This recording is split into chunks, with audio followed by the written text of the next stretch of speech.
বাঁকুড়ার তালডাংরাতে সংশোধনী ওয়াকফ আইনের বিরোধিতা করে পদযাত্রা ও সভা। রাজ্যের বিভিন্ন জেলার মতো এবার বাঁকুড়ার তালডাংরা ব্লকের রাজপুরের ইসলাম ধর্মাবলম্বী মুসলিমদের মধ্যে জাগ্রত হলো ইমানি শক্তি।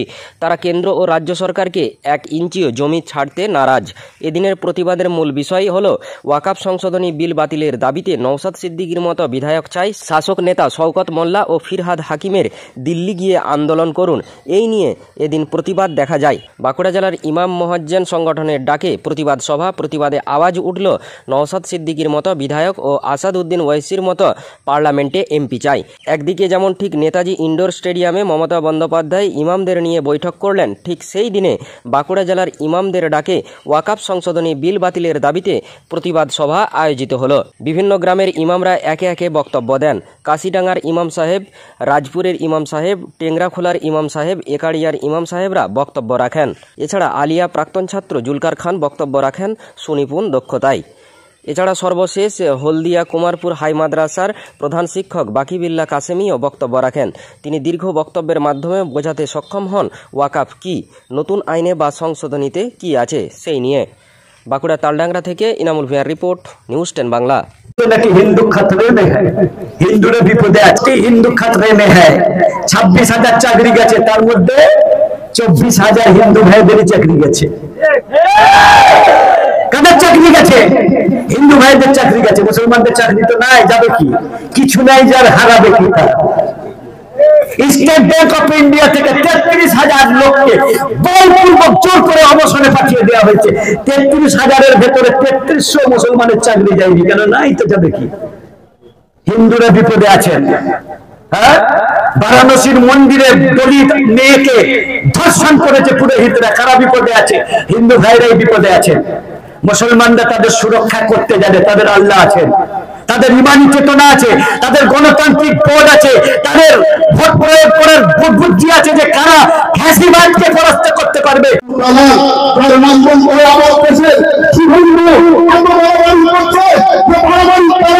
আমাদের মুখ্যমন্ত্রী মমতা বন্দ্যোপাধ্যায় কিছুই বলে না। কেন? কি হয়েছে? কি অবস্থা আছে? সবসময় ভয় করা হয়।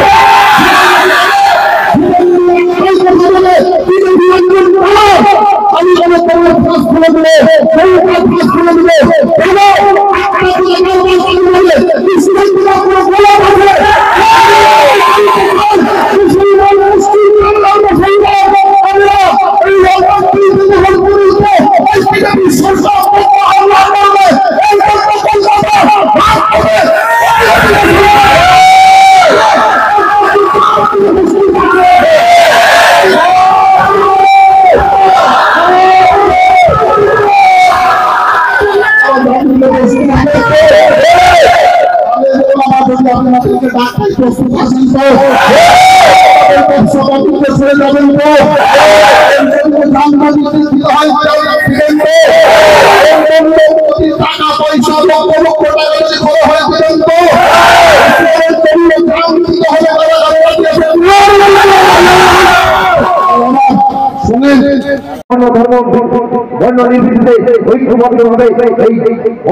টাকা পয়সা আগামীতে আপনাদের বলি, আদিবাসীদের বিরুদ্ধে একটা আইন আনতে এই কেন্দ্রীয় সরকার একইভাবে আদিবাসীদের জমি জঙ্গল লুট দেওয়ার জন্য তারা চক্রান্ত করছে।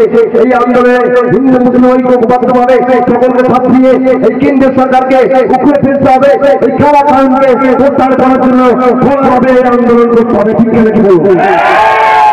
শুধুমাত্র একটু সময় করে আমাদের শেষ করলে হবে না। এই মুসলমানের ভোট ব্যাংকটা যদি এক হয়ে যায়, মুসলমান যদি এক হয়ে মসজিদে ইমামদের আওয়াজে আওয়াজ তুলে মুসলমানের ভোটটা যদি একটা মানুষের প্রতি পড়ে, একটা সরকারের প্রতি পড়ে, তাহলে যে বছর মুসলমান যাকে চাইবে সেই সরকারে আসবে ইনশাআল্লাহ।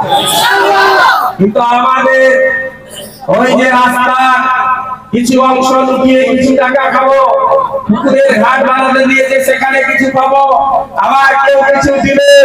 এই যে আমাদের লোভ লালসা, এই লালসার কারণে মুসলমান নিজে ধর্ম বিক্রি করে দিবে, কিন্তু পাখির ভালোবাসা অন্তর থেকে বেরোতে দিবে না।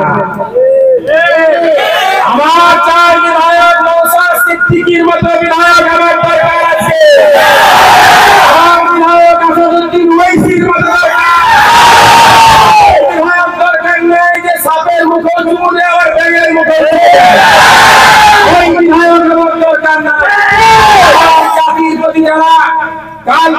ভিডিও হয়তো দেখছেন, একজন নারী একজন মহিলা আছে, আওয়াজ দিয়ে একটা সাংবাদিক চ্যানেলকে বলছে পুলিশ প্রশাসনকে জানাচ্ছে আমাকে 5 মিনিট সময় দাও, মুর্শিদাবাদের মুসলমানদেরকে 5 মিনিটে বের করে দিব।